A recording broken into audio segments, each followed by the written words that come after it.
ท่านสอนไซศิพดลนายกรัฐมนตรีแห่งสาธารณรัฐประชาธิปไตยประชาชนลาวพบปะกับท่านนางทากาอิจิซานาเอะนายกรัฐมนตรีแห่งประเทศญี่ปุ่นในโอกาสนำพาคณะผู้แทนลาวเข้าร่วมกองประชุมสากลว่าด้วยอนาคตของอาเซียนครั้งที่ 31 ซึ่งจะได้จัดขึ้นในระหว่างวันที่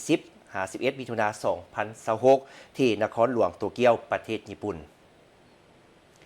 ในวันที่ 10 มิถุนายน 2026 ที่สำนักงานนายกรัฐมนตรีญี่ปุ่นท่านสอนไซศิพันดรนายกรัฐมนตรีแห่งสาธารณรัฐประชาธิปไตยประชาชนลาวได้พบปะกับท่านนางทากาอิจิซานาเอะ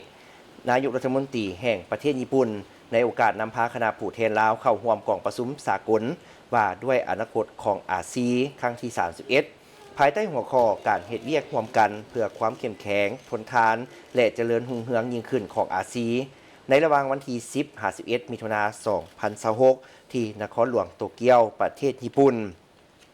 ในโอกาสนี้ท่านนางทากาอิจิซานาเอะ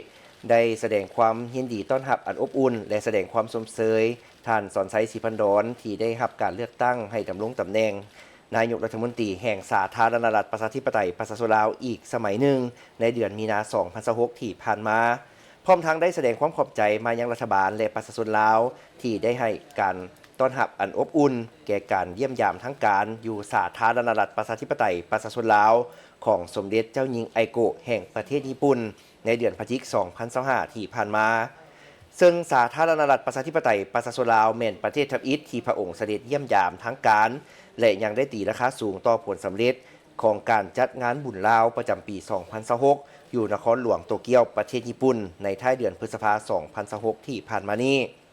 โดยการให้เกียรติเข้าร่วมของสมเด็จเจ้าหญิงไอโกะแห่งประเทศญี่ปุ่นและทานท้องสวรรค์พรหมวิหารรองนายกรัฐมนตรีและรัฐมนตรีกระทรวงการต่างประเทศแห่งสาธารณรัฐประชาธิปไตยประชาชนลาวที่ได้ประสบผลสำเร็จเป็นอย่างดีท่านสอนไซศิพันดรได้แสดงความขอบใจต่อการต้อนรับอันอบอุ่นและแสดงความสมเสยท่านนางทากาอิจิซานาเอะที่ได้รับการเลือกตั้งให้ดำรงตำแหน่งนายกรัฐมนตรีแห่งประเทศญี่ปุ่นอีกครั้งในเดือนกุมภาพันธ์ 2026 ที่ผ่านมาพร้อมทั้งได้ตีราคาสูงต่อผลสำเร็จของกองประชุมสุดยอด ASEC Plus เกี่ยวกับความเข้มแข็งทางด้านพลังงานในเดือนเมษายน 2026 ที่ผ่านมาและสนับสนุนขอบการร่วมมือ Power Asia Partnership on Wind Energy and Resources ที่ญี่ปุ่นได้เสนอในกองประชุมสุดยอด ASEC Plus พร้อมนั้นยังได้ยืนยันทัศนะ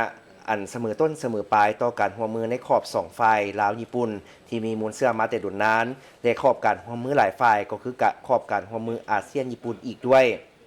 ในฐานะที่ญี่ปุ่นเป็นคู่ร่วมมือที่สำคัญของอาเซียนและได้ต่างหน้าให้รัฐบาลและประชาชนลาวแสดงความขอบใจมายังรัฐบาลและประชาชนญี่ปุ่น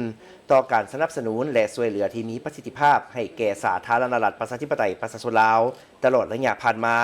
อันได้ประกอบส่วนสำคัญเข้าในการพัฒนาเศรษฐกิจสังคมของสาธารณรัฐประชาธิปไตยประชาชนลาวพร้อมนั้นยังได้เสนอท่านนายกรัฐมนตรีทากาอิจิซานาเอะพิจารณามอบหมายให้การน้ำขั้นสูงของญี่ปุ่นเข้าร่วมกองประชุมทบทวนสนธิสัญญาว่าด้วยการเกิดห้ามระเบิดลูกวานรอบเบียนที่ 3 ภายใต้การเป็นประธานของสาธารณรัฐประชาธิปไตยประชาชนลาวในเดือนกันยายน 2026 ที่จะมาถึงนี้ที่นครหลวงเวียงจันทน์และเสื้อเสือนคู่ร่วมตำแหน่งฝ่ายญี่ปุ่นเยี่ยมยามสาธารณรัฐประชาธิปไตยประชาชนลาวในเวลาที่2ฝ่ายมีความสะดวก2ฝ่ายยังได้เห็นดีเป็นเอกภาพในการสืบต่อเพิ่มทวีหัดแน่นการพัวพันและการร่วมมือลาวญี่ปุ่นในฐานะคู่ร่วมยุทธศาสตร์รอบด้านให้ได้รับการพัฒนาและแน่นแฟ้นยิ่งขึ้นในซุ้มปีต่อหน้าโดยเฉพาะการส่งเสริมการร่วมมือด้านเศรษฐกิจก็คือการค้าและการลงทุนในขณะการที่2ฝ่ายมีท่าแฮงในการร่วมมือเป็นต้นแมนกสิกรรมและอุตสาหกรรมปรุงแต่งที่ทันสมัยพลังงานสะอาดพลังงานทางเลือกแขนงบ่อแฮการท่องเที่ยวเทคโนโลยีและอื่นๆ2ฝ่ายยังได้แลกเปลี่ยนความคิดความเห็นเกี่ยวกับสภาพอากาศในภาคพื้นและสากลที่2ฝ่ายมีความสนใจร่วมกันอีกด้วย